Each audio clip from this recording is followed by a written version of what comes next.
Hi, welcome to Adan TV. నేను రాధావాసం శెట్టి.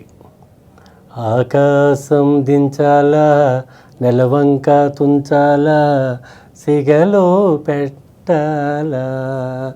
ఈ పాట వింటే ఓల్డ్ సినిమా కృష్ణరాజు గారిది భక్త కన్నప్ప సినిమా గుర్తొస్తుంది.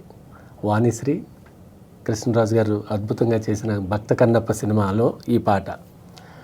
అప్పటి భక్త కన్నప్పకి ఇప్పుడు కన్నప్పకి అసలు ఏమనాలంటే ఒకటని అనుకోకూడదు. ఆ టైంలో అది హైలైట్, ఈ టైంలో ఇది హైలైట్. కన్నప్ప రివ్యూ చూద్దాం. ఈ కన్నప్ప కథ అందరికీ తెలిసిందే. ఇందులో పాన్ ఇండియా సినిమా కాబట్టి అక్షయ్ కుమార్ శివుడుగా, మోహన్ లాల్, ప్రభాస్, విష్ణు, మోహన్ బాబు, ఇలా శరత్ కుమారు అన్ని లాంగ్వేజ్ల నుంచి తెచ్చి ఒక మంచి బిర్యానీ చేయాలని ట్రై చేశారు. అది ఫస్ట్ హాఫ్ కొంచెం స్లోగా ఉన్నా సెకండ్ హాఫ్ మంచి ఘాటెక్కిచ్చింది. చాలా బాగుంది. ప్రభాస్ గారు ఉన్న 20 minutes వాళ్ళ సినిమా ఒక్క రేంజ్లో ఉందని చెప్పాలి. నెక్స్ట్ వాయులింగం దగ్గర విష్ణు చేసే పెర్ఫార్మెన్స్ అబ్బో నెక్స్ట్ లెవెల్ అనాలి. అతను చేసింది చిన్న విషయంగా చెప్పుకోకర్లే.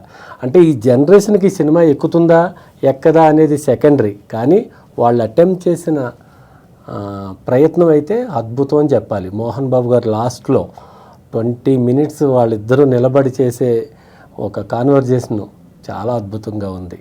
ఈ సినిమా కన్నప్ప చాలా కష్టపడి చాలా ఇష్టంతో తీసిన సినిమా.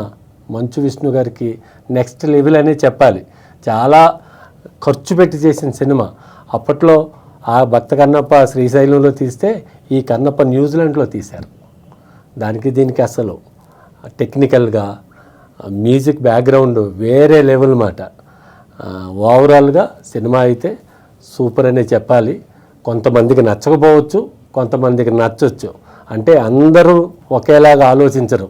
కొంతమందికి ఒకటి ఇష్టమైతే మరొకరికి మరో ఇష్టంగా ఉంటుంది. అలాగా నా రివ్యూ పాజిటివ్గానే ఉంటుంది. నేను నెగిటివ్ చెప్పదలుచుకోలేదు. సినిమా కొంచెం లాగ్ ఉంటుంది first half, second half super. ఏదేమైనా ఈ వారం నిన్న ప్రెస్ మీట్లో విష్ణు గారు చెప్తూ ఈ శుక్రవారం నాదే అన్నారు. అది అనుకోవచ్చు. మంచు మనోజ్ కూడా సినిమా చూస్తూ మాతో కలిసి చూశారు. ఆయన కూడా చాలా ఎమోషనల్గా ఫీల్ అయ్యారు. వస్తున్నప్పుడు మేము అడిగితే సెకండ్ హాఫ్ అదిరిపోయిందన్న, నాన్నగారు ఉన్న 20 minutes నెక్స్ట్ లెవెల్ అని ఆయన రివ్యూ ఇచ్చారు. ఏదేమైనా కన్నప్ప బాగుంది. Best of luck.